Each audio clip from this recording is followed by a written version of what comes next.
From the literary works of William Faulkner and Flannery O'Connor to the dark, gritty world of True Detective, the Southern Gothic genre captures a sinister atmosphere of despair and decay in the American South. Southern Gothic stories commonly include decayed or derelict settings, grotesque situations, darkened religious symbols, deeply flawed, disturbing, or eccentric characters, and sinister events stemming from poverty, alienation, crime, or violence. The novel The Devil All the Time by Donald Ray Pollock takes place in West Virginia and Southern Ohio, and could be described as a Midwestern Gothic. When director Antonio Campos and his brother Paulo Campos adapted the novel into a feature film, they were tasked with translating this literary genre into a cinematic expression. I've said Midwestern Gothic to some people, and then they're like, what does that mean? It means exactly whatever you feel it means. You know what Southern Gothic feels like, you know what the Midwest feels like, and it's this weird intersection of those two feelings. So how did Campos capture this Midwestern Gothic feeling? To find out, let's take a look at the opening 15 minutes of The Devil All the Time, to examine how the very first moments of the film establish a clear tone and genre, to explore how Campos uses a darkened religious symbol to introduce the central character of Willard, and to see how the sequence teases a sprawling cast of deeply flawed, eccentric characters whose pleasant facades hide sinister realities. Let's sit down with co-writer and director Antonio Campos to dissect the opening sequence of The Devil All the Time. Antonio Campos was originally drawn to The Devil All the Time because it lies at the intersection of two of his favorite literary genres, Southern Gothic and hard-boiled noir. I had a feeling that it would be something I'd have fun adapting with Paulo, my brother. We both love the same kind of Southern Gothic and hard-boiled literature. It almost feels like the film starts off more in a Southern Gothic universe and then finds the hard-boiled fiction as it progresses. So from the very first moments of the film, the opening titles, Campos thought about how to set expectations for the tone and genre of the story. The titles are also part of the design of the movie. We spent a lot of time trying to find the right font. Sometimes we'd go in a font that felt Gothic, Southern Gothic quality. Then we went sort of in a bolder kind of noir style. And then that didn't feel quite right either, because the film doesn't start off there. It gets there. So what we found was the combination of the two in a way. The first sort of titles in the movie are more delicate. The Devil All the Time, the title that we landed on, that is big, bold noir. That felt like the way of introducing the two genres. The first image we see after the opening titles is an old road map, focusing on the story's two central locations, Coal Creek, West Virginia, and Knockemstiff, Ohio. Campos put the same care into crafting this opening image as he did designing the titles. The colors are important. Like, the map has this kind of very striking red that I think immediately kind of implies some sort of danger, and also felt more like web-like, so that right away the image of the map isn't just a map, it almost feels like a web that you're getting trapped into. An omniscient narrator, voiced by the author of the novel, Donald Ray Pollock, sets the stage for the story. I heard an interview with Don, and I had that voice in my head. And I knew that the only person that could be the narrator was Don. I just hoped that when I asked him, he would say yes. How and why so many people from those two peddling places on that map could end up connected has a lot to do with our story. And you set up these two places on that map that are important. Subtly try to introduce this idea that the movie is about a lot of people connected over a long period of time. In 1957, it'd take someone approximately 10 hours to drive from Coal Creek to a paper mill town in southern Ohio called Meade. Once you got to Meade, Knockemstiff was only a short drive away. This narration combines with brief slice-of-life scenes from Knockemstiff, depicting a decaying, derelict setting. I like for you to feel like you're sort of seeing a slice of life. So a lot of those opening shots are remove, fixed camera, allowing the action to play, watching the customers at that dive bar kind of just shoot the shit, and Hank just kind of waiting for somebody to come by.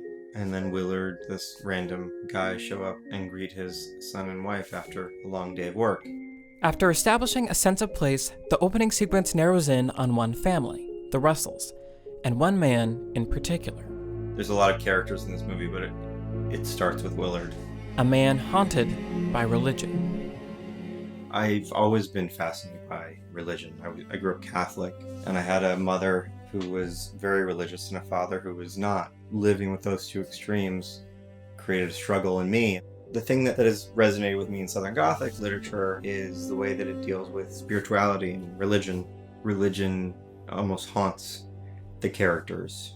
And so that aspect of the devil all the time is very sort of reminiscent of Southern Gothic literature.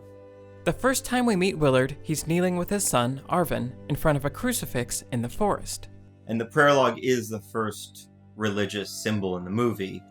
And it's very humble, it's homemade, it's in a clearing out behind his house. But there's something very serene and peaceful about that space, and that's what we wanted you to feel in the beginning. When he prayed, his mind would often drift back to the war in the South Pacific, and the day that he and a couple of other soldiers came across the body of Gunnery Sergeant Miller Jones.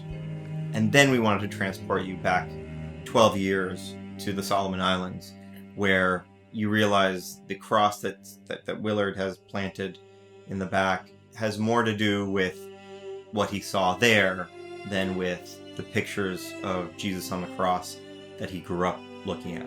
Just by juxtaposing the scene of him praying in 1957 in the back of his house with his son to the shot of the man crucified on top of the hill, we wanted to link those two places and spaces in Willard's mind, and you understood that this guy is haunted by that event in his life. The cross becomes a darkened religious symbol in The Devil All the Time, one that haunts Willard when he returns home from the war. And he comes back with a different relationship to his religion, to Christianity, and then it goes into something that actually steps away from the church and becomes almost pagan. It's religion in the woods. All of that is being set up in the first 10 minutes of the movie. Later in the film, Willard's haunted relationship with religion will take a gruesome turn. It devolves into something extreme and disturbing, which is also not only pagan, but what you find in the Bible. This Gothic turn toward the grotesque is foreshadowed in a church sermon at the end of the opening sequence, when we're introduced to Roy, one of the many religious figures in this film whose pious exteriors mask a disturbing reality underneath. William Faulkner and Flannery O'Connor are two of my favorite writers. Flannery O'Connor explores characters that are pious but have ulterior motives. They're using the frock, they're using their position to satisfy other needs. And I think the genre is interested in exploring that side of faith, the abuse of faith and the abuse of that power. They are all believers, but they've created their own rules in their head to justify the things that they do.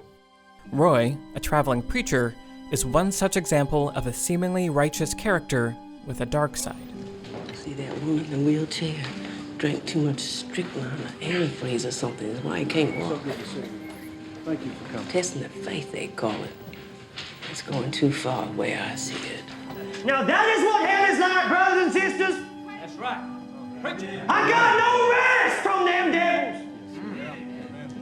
Until the Lord gave me strength. Amen. Brothers and sisters. Roy drops to his knees and jiggles the jar. He unscrews the lid. Behold! The Lord looks out for me now! Roy takes a breath and turns the jar over. A mass of spiders, brown, black, orange, small and large, pour onto his head, shoulders, and the floor.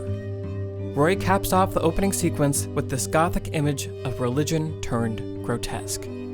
This moment also foreshadows the twisted path ahead for Roy and his future wife, Helen, when he decides to take testing their faith to the extreme.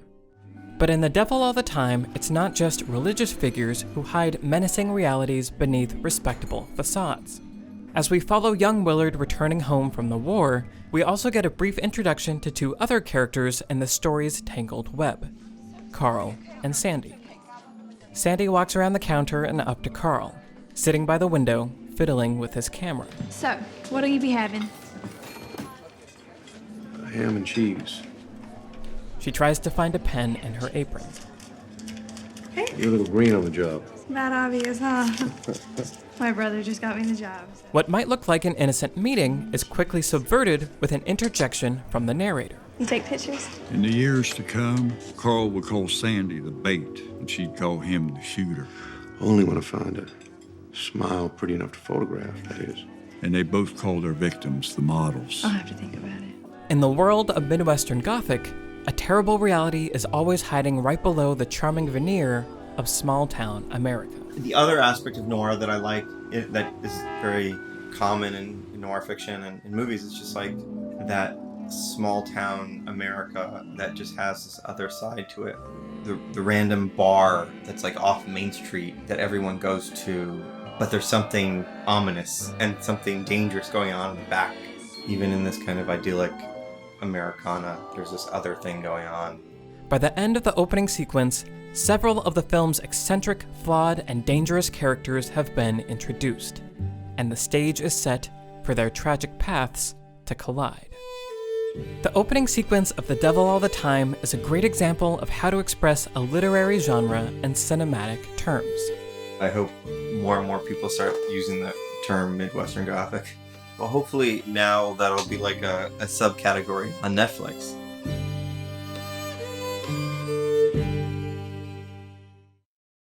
Thanks for watching.